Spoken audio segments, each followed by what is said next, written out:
Assalamualaikum warahmatullahi wabarakatuh. Salam guru penggerak, bergerak, tergerak, menggerakkan. Kali ini saya akan berbagi mengenai aksi nyata modul 3.1, yaitu pengambilan keputusan berbasis nilai-nilai kebajikan sebagai pemimpin.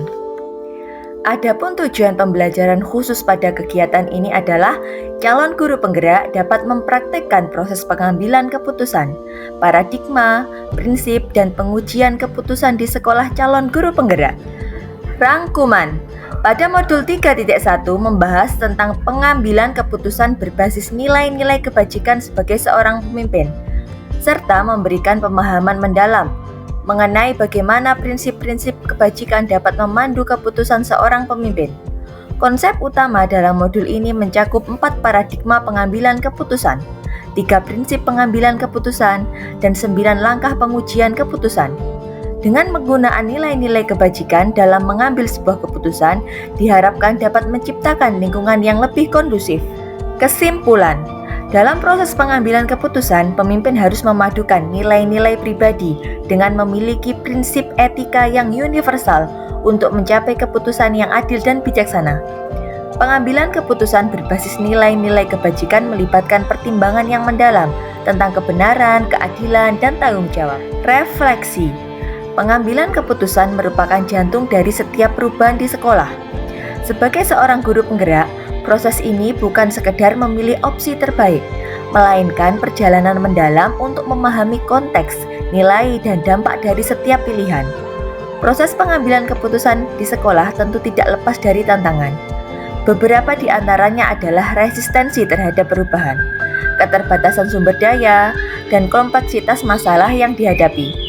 Namun, di balik tantangan tersebut terdapat peluang besar untuk menciptakan inovasi dan meningkatkan kualitas pendidikan. Program calon guru penggerak telah memberikan saya pemahaman yang lebih mendalam tentang pentingnya pengambilan keputusan yang berkualitas.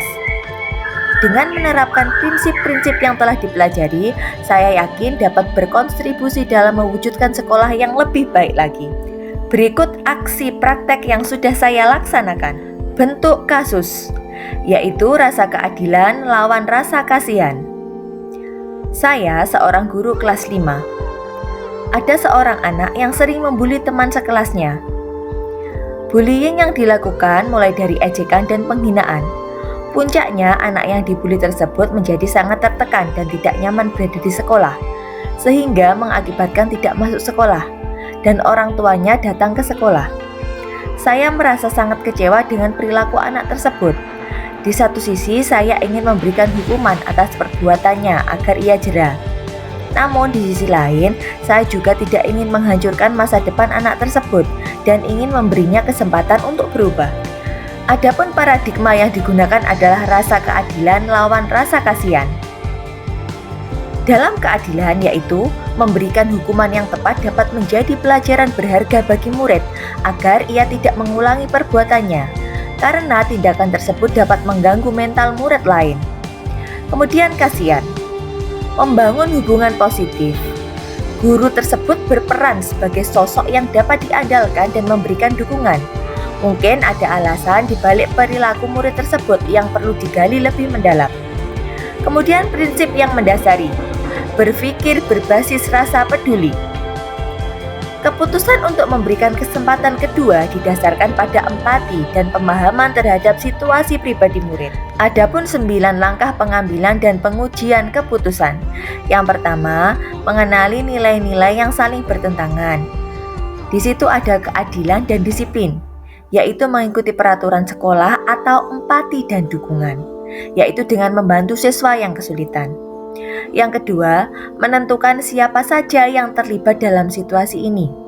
Adapun yang terlibat dalam situasi ini yaitu murid, kemudian saya sebagai guru dan wali murid. Yang ketiga, kumpulan fakta-fakta yang relevan dengan situasi ini. Yang pertama, seorang murid berulang kali melakukan tindakan bullying terhadap teman di kelasnya. Yang kedua, korban mengalami tekanan emosional yang signifikan, merasa tidak nyaman di sekolah dan bahkan sampai tidak mau masuk sekolah. Yang ketiga, orang tua korban telah mengetahui situasi ini dan datang ke sekolah untuk menyampaikan keprihatinan mereka. Yang keempat, peraturan sekolah mengharuskan hukuman tegas untuk kasus bullying. Yang kelima, memberikan kesempatan kedua bisa dianggap tidak adil oleh murid lain. 4. Pengujian benar atau salah. Dalam pengujian benar atau salah itu ada 5 uji. Yang pertama adalah uji legal. Perlu diuji apakah tindakan bullying yang dilakukan oleh murid tersebut melanggar peraturan sekolah. Karena peraturan sekolah mengharuskan hukuman tegas untuk kasus bullying. Yang kedua, uji regulasi atau standar profesional, yaitu mengikuti peraturan sekolah akan memberikan hukuman tegas, tapi memberikan kesempatan kedua bisa melanggar aturan tersebut. Yang ketiga, uji intuisi, yaitu memberikan kesempatan kedua dengan bimbingan tambahan akan lebih bermanfaat bagi perkembangan mental murid tersebut. Yang keempat, uji publikasi. Jika keputusan untuk memberikan kesempatan kedua dipublikasikan, saya akan merasa tidak nyaman karena bisa dianggap tidak adil oleh murid lain. Kemudian yang kelima, uji panutan atau idola. Panutan saya mungkin akan mencari solusi yang mendukung perkembangan mental murid tanpa mengabaikan keadilan dan disiplin. Yang kelima, ada pengujian paradigma benar lawan benar. Dalam pengujian benar lawan benar, maka paradigma yang sesuai adalah rasa keadilan lawan rasa kasihan. Kemudian yang keenam, melakukan prinsip resolusi.